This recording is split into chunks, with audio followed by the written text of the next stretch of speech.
The Word of God is alive and powerful, sharper than any two-edged sword, piercing even to the dividing asunder of the soul and spirit and of the joints and the marrow, and is a critic of the thoughts and intents of the heart. Ang tibuok nga kasulatan gipaginhawa sa Dios, ug may kapuslanan alang sa pagpanudlo, alang sa pagpamadlong, alang sa pagpanulid, ug alang sa pagmatuto sa pagkamatarong, aron ang tao sa Dios mamahingpit, masinangkapan, alang sa tanang maayong buluhaton. Study to show thyself approved unto God, a workman that needeth not to be ashamed, rightly dividing the word of truth. Now, ato mang naandan nga tulumanon nga mo hunong una kitag pipila ka gutlo, una pa kita mo padayon sa pagtuon sa pulong sa Dios, to have a few moments of silent prayer aron kita makasiguro that we are all in the same frequency with regard to the ground rules. Ug busa, kinahanglan atong sigurohon nga kita dumalahon sa balaang Espiritu sa Dios. Og we have now a few moments of silent prayer and recognition sa imong tinagong panimuyo. Sanglit ikaw sa man ka saserdote o pare, ingon nga magtutuo. So na kay kapilian, mahimong mo rebound ka, aron sa pagsugid sa imong mga salang nabuhat ning adlaw, kini oportunidad kini to shift gears and to pull yourselves together in inyong pagtuon sa pulong sa Dios. Ug busa, ikaw nga magtutuo, mahimo nga mugamit ka sa rebound o gikinahanglan man. Apan alang kanimo dili magtutuo, my fellow higala, dili ka pa man ako igsuon kay dili ka pa man magtutuo, so tawgon lang kanako una og higala. So ikaw higala, ang imong buhaton dili ang sugid sa imong mga sala, kundi sa imong pagtuo, pagdawat kang Ginoong Jesucristo, ingon nga imong personal nga manluluwas. Acts 16:31 nagasulti, believe on the Lord Jesus Christ and thou shalt be saved. Busa sa hilo magamputa.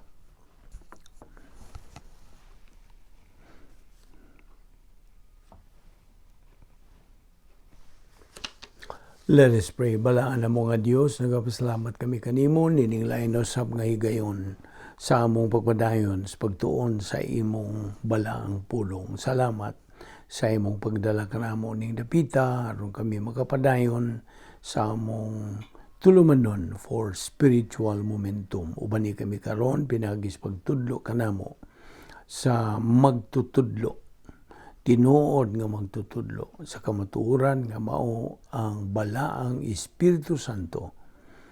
Tultuli kami, agaka kami o patinawi kami sa dugang kamatuoran. Bahin ni among pagatun-an, kining tanan among gipasalamatan sa ngalan ni Ginoong Jesucristo. Amen. Maayong adlaw sa tanan nato mga subscribers, mga higala, mga igsuon, mga silingan, of course, ang mga igsuon nato, mga fellow believers, kaninyong tanan. Giabi-abi kamo, we warmly welcome all of you. Padayon kita sa tuki, sa paghisgot ni atong tun-anan nga gihuluhan nato og the Doctrine of Marriage. Okay? Ang doktrina o pagtulunan bahin sa kaminyoon. Now, okay, sa pagpadayon niini, ablihi ang imong Biblia karon sa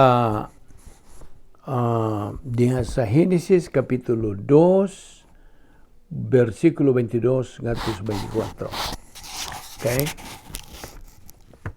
Genesis chapter 2 verses 22 and to 24. Ari kita una sa versikulo 22.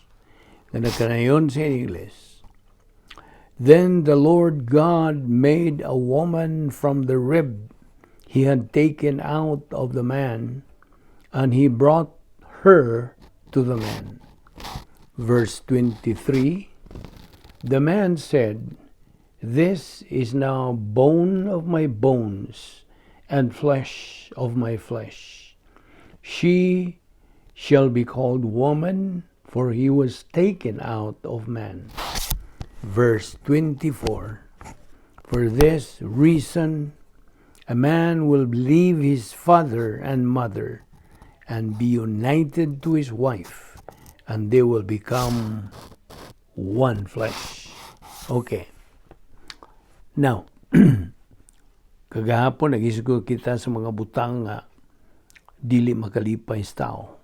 Now, of course, normally, ang tanang tao gyud nga normal, buot nga unsa magmalipayon. Of course, kinsa may dili gusto pagkamalipayon. Apan dunay 7 lagi ka mga butang nga dili makalipay sa tao. Namely, ang kaminyoon, ang pakighilawas, sex, ang kauswagan o gahom, salapi, mayong panglawas, mga katawhan, o mahigalaon nga simbahan. Kining 7 nga akong gihisgutan, dili ni makalipay sa tao. Dili. Why mo sa nini? Now, kung mao manggaling, nga dili makalipay kining 7 ka mga butang akong gisgutan, what then can make us happy? Really happy. Ako kang gitubag. Nga way lain nga makahatag og kalipay sa tao, kundili ang pulong sa Dios gikan sa unsa sa Biblia. O akong dugangan, kinahanglan kining maong doktrina metabolized, nagaling nga pulong sa Dios. Now, unsa may makasiguro nato nga only Bible doctrine resident in our soul can make us happy? Unsa may makasiguro? How can we be sure? Tubag, tungod kay mao kana ang hingpit nga disenyo, mao kana ang gipahiluna sa Dios as explained, assured, and guaranteed niya sa Dios. Garantiya gyud na sa Dios mismo, pinagi siyang pulong. Ug mao nga, that is how sure we are, ingon nga mga Kristohanon, tungod kay ingon nga mga Kristohanon, kita lig-on nga nagatuo nga ang Dios mutuman gayud sa iyang mga pulong. But, mawala ito akong giyon mo nga, dakong trahedya gyud nga labihan sa kadaghang mga tao, bisan pa mga Kristohano ng uban, wala sila makaamgo nini. Wala sila makasabot nini. Wa gyud sila'y alamag bahin nini.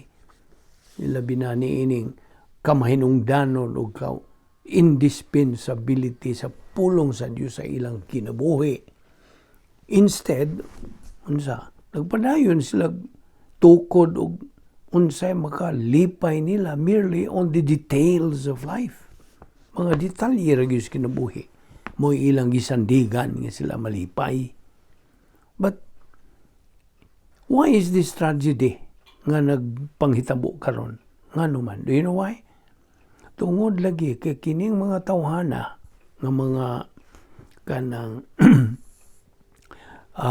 way pagtagad sa pulong sa Dios, walay gana, walay kainit, walay pagpanumbaling, way paggahin og panahon sa pagtuon sa pulong sa Dios, kini silang mga tawhana, mga negatibo.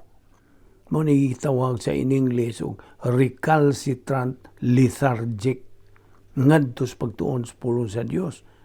O ila man ang gipili. You see? And that's their choice. So, mo ka na hinungdan. Nga wag yun. Now, timan nga, una sa tanan, there are some relevant words to live by Ngay akong giingon nimo kagahapon nga ang Dios mao ay nagapahilula og kanang instituted marriage. Siya man. So, sanglit ang Dios man mao ay nagatukod sa kaminyon, siya pod mismo mao ang nag-establisar sa mga prinsipyo, mga mandato, mga precepts and prohibitions nga may kalabutan sa kaminyoon. Now, ingon nga kaamgid lagi akong ingon nimo nga si Ginoong Kristo kinsa mao ang atong Ginoo ug manluluwas, siya ra ang genuine celebrity sa tibuok universo. Kini atong gihatagan og kaamgid nga si Ginoong Kristo mao ang bana ug ang simbahan, the church, mao ang right woman. You see, as an analogy. So, Jesus Christ is the only genuine celebrity throughout the universe. He is the right man. Samtang ang simbahan, his mystical body on earth is the right woman. Now, sa atong ingon nimo nga human gyud sa rapture, otherwise known as the resurrection of the church, ang Biblia nagatudlo kanato. There's going to be a big marriage feast dito sa langit. Tali kang Kristo ug sa simbahan, composed of all true believers in the Lord Jesus Christ sa tibuok kalibutan. Mao na nga kun bahin na ganig paghisgot og kaminyoon, nagapahinumdum kanato nga si Ginoong Kristo lamang mao ang bugtong hingpit nga magpaparis. Mo ba na binisaya og matchmaker? Siya ray hingpit nga mo himo pagparis, matchmaker. The only true celebrity. Siya ra gyud ang matuod nga celebrity. Ug siya gani mo'y dumala, naga-control sa kasaysayan. And he is the only true source of happiness. Kung nangita kag tinuod, matuod nga kalipay, siya lamang ang bugtong tinubdan ni ining maong kalipay. Pagmaya, kalampusan, kalinaw diha sa kaminyoon. Yes. Si Ginoong Kristo lamang mao ang matuod nga tinubdan sa matuod usab nga matang sa kalipay. Of course, that includes the people involved in marriage. Nga dunay gigamit nga mga bertud sa ilang kinabuhi. Yes, that is a must sa usa ka magtotoo nga manag-iya sa og bertud. Only the Lord Jesus Christ and God's Word make a person happy, really happy. O nga naman kini, ngayon man ini, it is because only God, pinagi siyang pulong, mao ang author of genuine happiness in life. Siya. Now, there's a question always being asked by most people that includes you. What then is the key to a successful marriage? Unsa man kunuhay ang matuod nga yawi sa usa ka mapuslanon o kanang successful, malampuson nga kaminyoon. For a Christian, the only key to a successful marriage, mao ang imong pagpakig-ambitay sa Dios. Your fellowship with God, nga kini nagkahulugan, nga you are being free from any personal sin, mental attitude sin, lingual sins, or overt sin. You are free from them, and growing in grace and in the knowledge of our Lord Jesus Christ. 2 Peter 3:18. And that's the starting point to becoming a winner believer. Mao man nga atong tumong ingon nga mga magtotoo. Now, kinahanglan ingon nga mga magtotoo nga kita moagi gyud sa mga nagkanilaing matang sa mga pagsulay, trials and testings in life.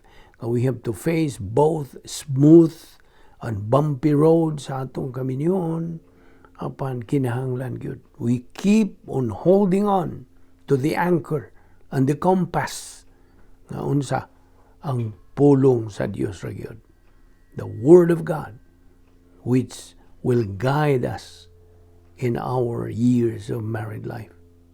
We should keep that strong and undaunted faith diha ni Ginoong Jesucristo samtang kita magatubang sa mga gulayat sa atong kinabuhi.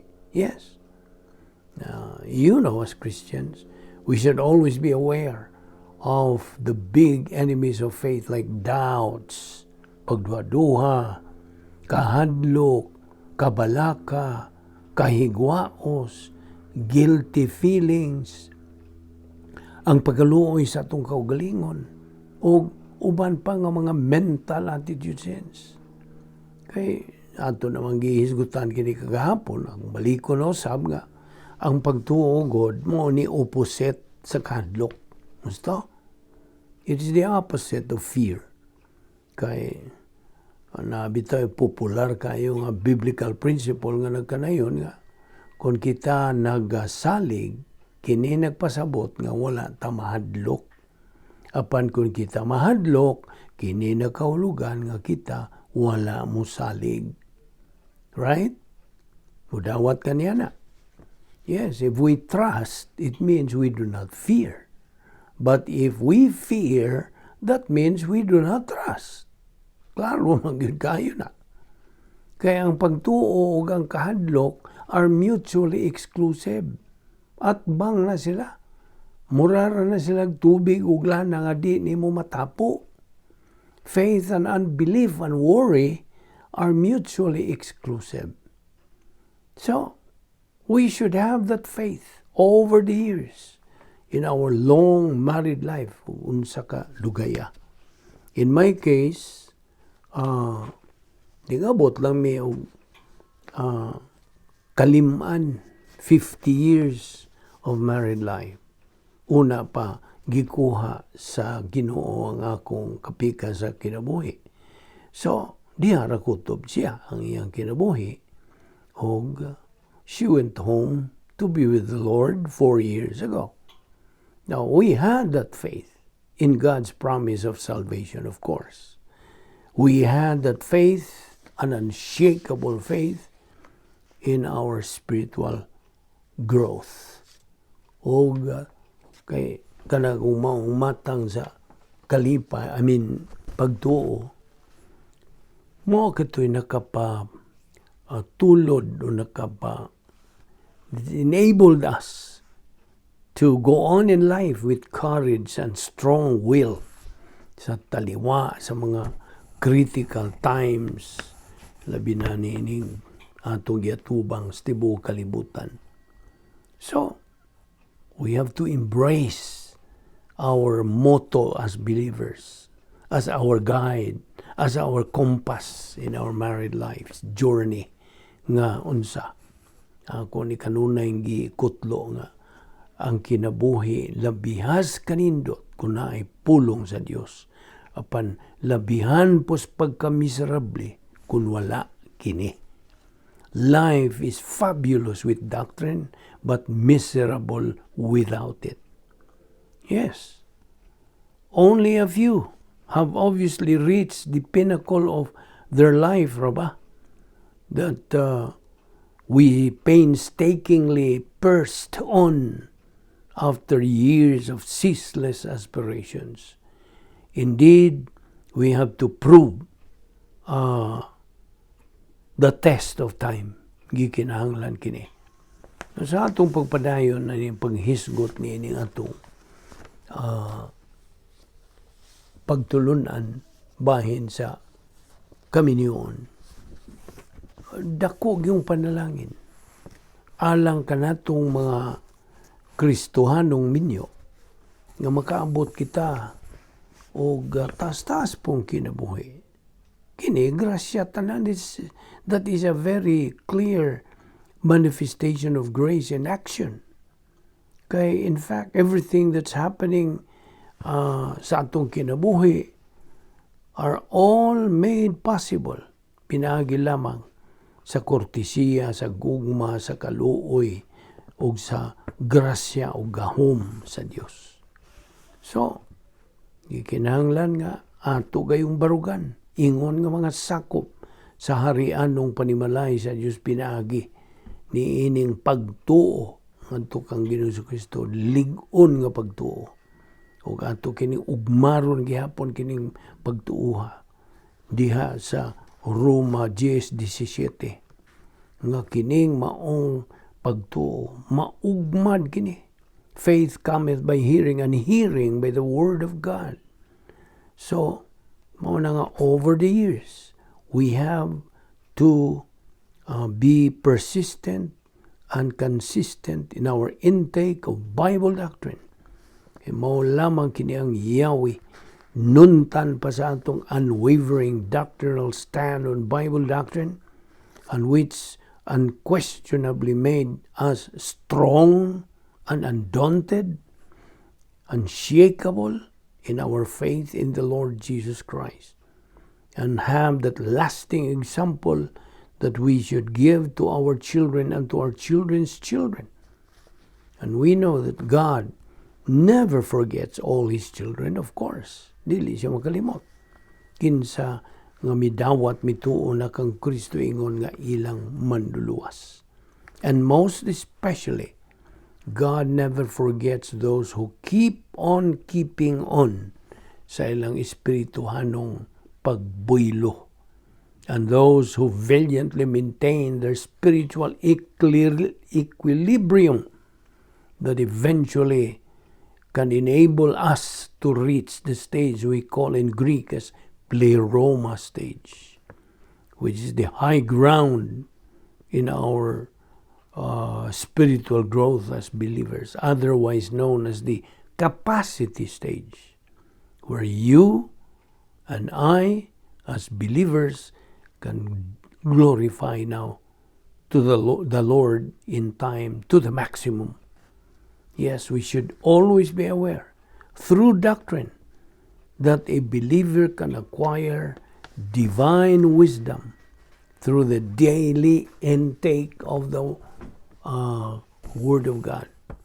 Through the daily intake of God's Word that can make good and right decisions in life. Tinood, kung napunan o na kanang lukop ng atong pangunahuna sa pulong sa Dios din, sa diha nga kita mohimog desisyon, kanang desisyon na kay gihimo man na nato solod sa lapit nga may gahom sa Dios, in fact that is the area of strength, then we can have or we can develop that capacity to be able to make right and good decisions in life. Kaya naman tayo capacity na natin katakos sa pagdawat sa mga panalangin, katakos sa pagkinabuhi, katakos sa paghigugma, bisan ka niya mga pagantos sa kinabuhi. Na tay katakos sa pagsagubang niini. And we can have that area where we can become problem solvers, can have complete control over our own life, and achieve Christian integrity with a personal sense of destiny. Thus, kita mahimo naon niyang mga mananaog nining kinabuhi o didto in the life hereafter. Mo kani kabubuton sa Dios. O ingon nga mga minyo nga Kristohanon din. We can be good examples to other married couples that surround us. You see, we can achieve that Christian integrity. O we can be aware all the time aniining mga butanga tungod kay ang pulong sa Dios nga nahimo ng bahin sa atong kalag, nga nagalibot-libot na dinhi sa atong panimuot, mo na kana ang atong gigamit sa atong pagkinabuhi. I know you have always been aware of your doctrinal stand, which had emboldened you to stand firm on the doctrine of the unique spiritual life of every believer in the church age, And kanang maong dili kasagaran nga espirituhanong kinabuhi, mao kana ang ingnon ta, the glue that holds tight the bond of our marriage. Kaya ang pulong sa Dios nagatudlo kanatong mga magtotoo nga ang matuod yung matang sa kalipay in marriage. Kini resulta, it is a byproduct of the knowledge of Bible doctrine nga gigamit ngadto sa kasinitian sa kinabuhi og ang atong pagpakigambitay uban sa Dios agi og tuman usab sa protokol nga plano sa Dios sa atong kinabuhi ingon nga mga Kristohanon. Ang pulong sa Dios tinuod gyud nga mao kini ang yawi to everything in life. Di man nina. Yes, Bible doctrine indeed is the key to everything in life. Bible doctrine is much greater than any human suffering, adversity, or prosperity. Now, ang pulong sa Dios nga gituuhan o gigamit ngadto sa kasinatian sa kinabuhi, mao ni this can enable a believer to face life whether in prosperity or in adversity. In other words, nanatay capacity for life. Di man itong maong prinsipyo nga akong gihatag kanimo. Life is fabulous with doctrine but miserable without it. Tinuod. Labihan sa pagkatinuod.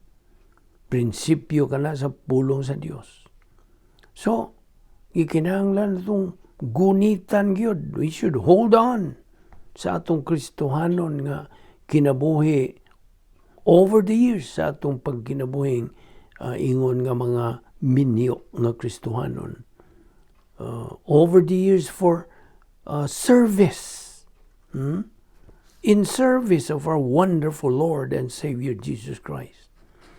We have to persevere in our Christian life with self-control, self-discipline, sometimes self-denial to fulfill our spiritual destiny, coupled with our strong faith in the biblical principle which says, God's timing is perfect. Hingpit. Now, we have to be inflexible to the essentials of life, but flexible to the non-essentials of life. Now, of course, kung bahin na sa bertud sa pagkamapaubsanon, kinahanglan nga kita mo barog, bravely stand as believers, but humbly magpaubos usab kita. Labaw na. Ngadto sa paggamit sa prinsipyo nga nagkanayon, the way up is the way down. Naman sa James chapter 4 verse 6 nga nagpasabot kini og unsa ang Dios magauswag niadtong mapaubsanon apan mo us-us ngadtong mga mapahitason. God promotes the humble but demotes the proud. And besides, we have to live our life in the light of eternity. And our present status in life is our full-time Christian service. Sabot? Ug mao nga sa diha nga kita kuhaon na sa Dios, the Lord calls us home to step to phase 3 sa iyang plano. We can boldly but humbly hear the famous accolade. Dias Mateo 25:21 nga nagkanayon, well done, good and faithful servant. You are faithful over a few things. I will make you ruler over many things. Enter into the joy of your Lord. Mao na. Mao kana ang mga punto nga atong diha kanimo. Nga kung ikaw nga Kristohanon nagapadayon sa imong kinabuhing minyo, ayaw na kalimti kini mga punto nga atong gihisgutan. Kini may kalabutan man sa unsa kabubuton sa Dios nga atong tumanon. Kay kung wa kita'y pulong sa Dios nga atong magamit sa atong kinabuhi, ingon nga mga minyo nga mga Kristiyano, then way kapuslanan, wala. Way pag-asinso sa atong kinabuhi. Di ba ako kaghitagan niya itong mga doktrina mga prinsipyo, bahin sa kaminyoon, nga ang Dios medisinyo lamang o usa ka laki alang sa usa ka babae, o iyang medisinyo usa ka babae alang sa usa ka laki. Maingon nga doon nalay usa ka yawe sa usa ka kandado. You see? Ang kaminyoon, wa may suliran. Walay suliran ang kaminyoon. Anaas mga tao nga nalambigit sa kaminyoon. Mao kana diha ang problema. Ang mga suliran sa kinabuhing minyo, mao kini tawag nato mga simptoma. Apan ang matuod tinuod nga sakit na magagikan sa unsa tawahan ng mga kapakyasan sa kinabuhi. Now, ang kalampusan sa kaminyoon, dili lagi is not finding the right person. It is being the right person. You can only improve your marriage by improving yourself. You see? Kung niya pa'y manungdanon kayong prinsipyo. Marriage was not designed for happiness. Virtue was. So, ang maayong panigingnan inon ta ideal marriage is one that has perpetual compatibility. Mapadinayunon nga pagkabagay and not love. Dili ang gugma. Unsa to'y buti pasabot sa compatibility. Compatibility is the union of thoughts and customs or characteristics. Panaghiusa kinis mga una-una, mga kustumbre, o mga kinaiya o pangutasan. Now, timan ikini, nga prinsipyo po. Ang tanang mga solusyon sa suliran sa kaminyoon, anaa lamang gayud nimo makatuni gikan sa pulong sa Dios. All solutions to marriage problems come only from the Word of God. Now, sa iyo na ta, nga ang kaminyoon is a dependent relationship. Musta? It takes two to make a marriage, but it only takes one to break it. Now, why kaminyoon ang mulahutay? No marriage can survive without communication. You see, may nungdanon kini communication. Pagpakig kukabildo, pagpakig istorya. Communication is the lifeblood of love. Now, kay a relationship will only be as good as its communication. Now, giingon usab nga, ang usa ka tanom nang inahanglan siya o kanang sidlak sa adlaw or sunlight if it is to flourish and be healthy. You see? Siya maragod na tao. Kinahanglan niya kay vitamin D mga na. You see? Na siya magpainit usab. Now, dihas kaminyoon, providing a deep sense of security for your spouse is like bathing him or her in warm sunlight. You see? Ako ning iusab kay manungdanon maguni kayo, bisan tulog na. Suwat na nimo tingali diya sa mong notebook o sa iPad apan aron di yun nimo ni makalimtan. Now, niya pag yun, a strong sense of security is an essential prerequisite for a healthy relationship.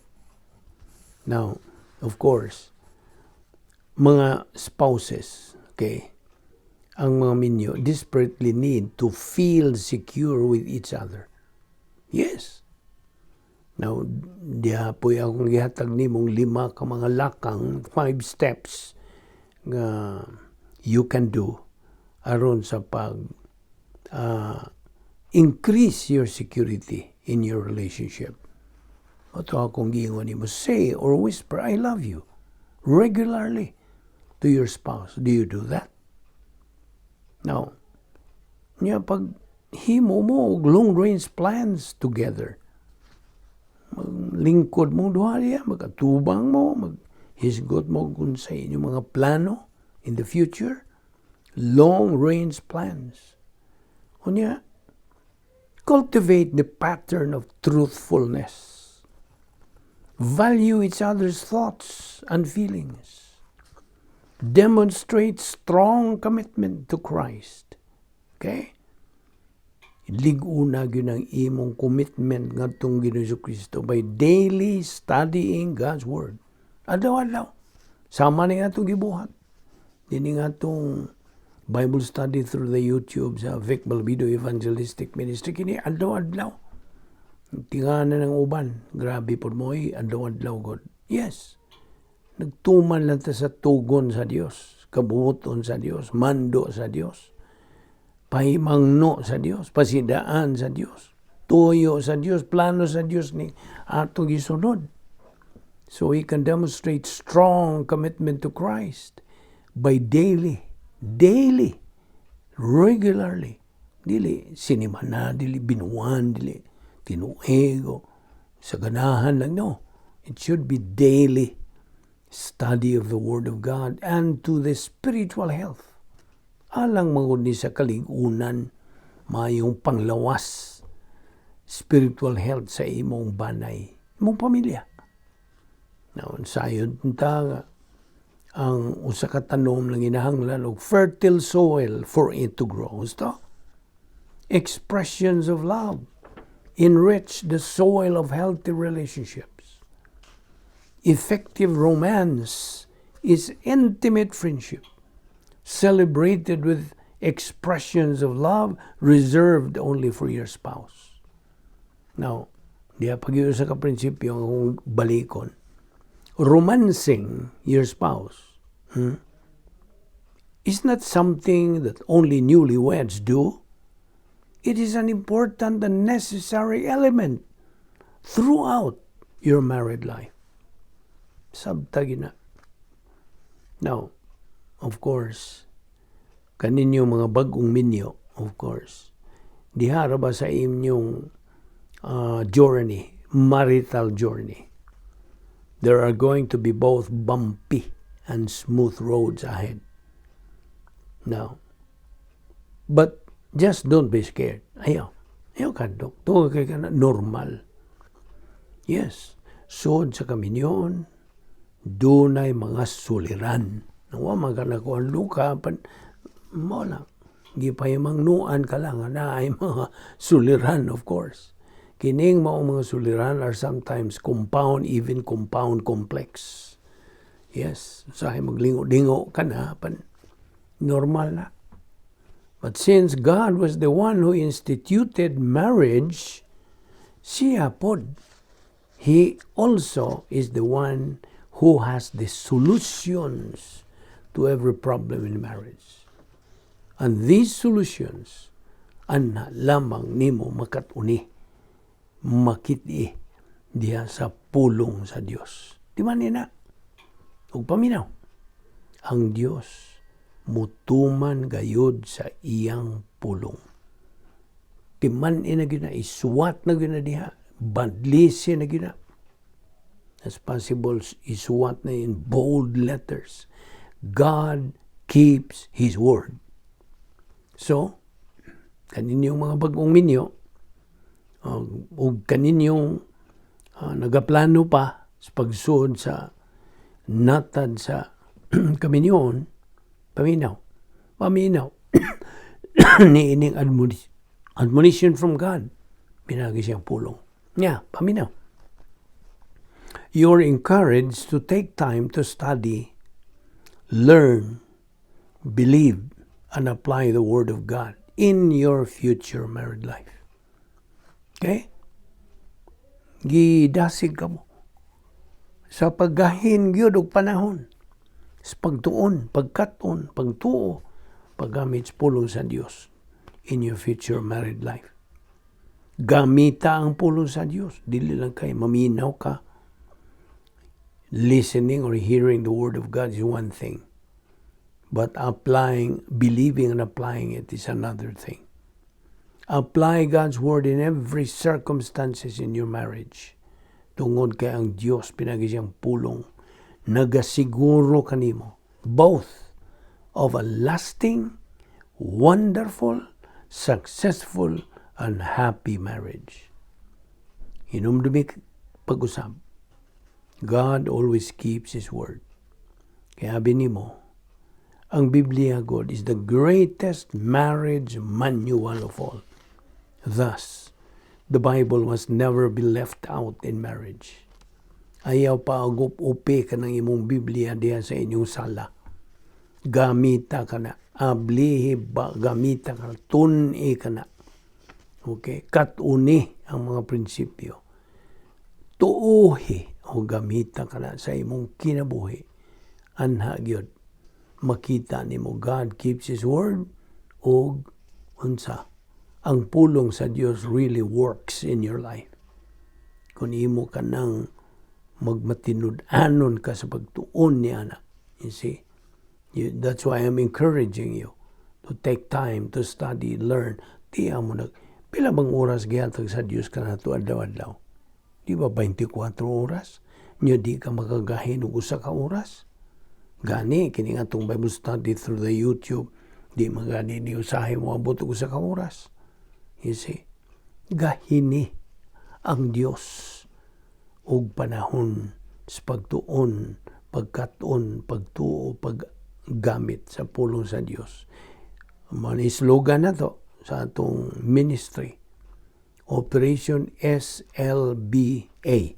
Study, learn, believe, apply the Word of God. Di ba ni? God always keeps His Word. Kay kining Biblia nga atong gitunan as our textbook is the greatest marriage manual of all. Thus, ayaw gyud, you must never left it out in your marriage.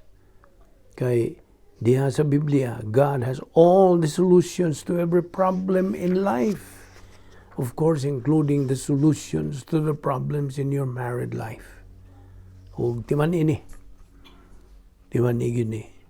Nga ang mga solusyon sa Dios sa mga suliran diha sa imong kaminyon, sigurado, garantisado, epektibo, and may I add this, God's solutions to the problems in life, including problems in marriage, is perfect.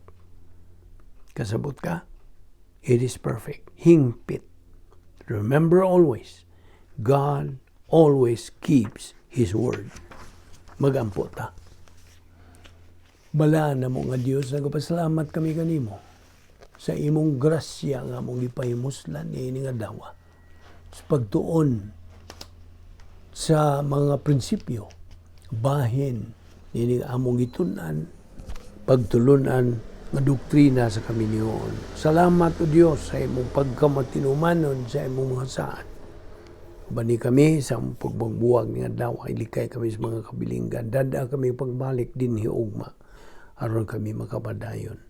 Sa among pagtuon sa imong balaang pulong, kining tanan among ipasalamatan sa ngalan ni Ginoong Jesucristo. Amen.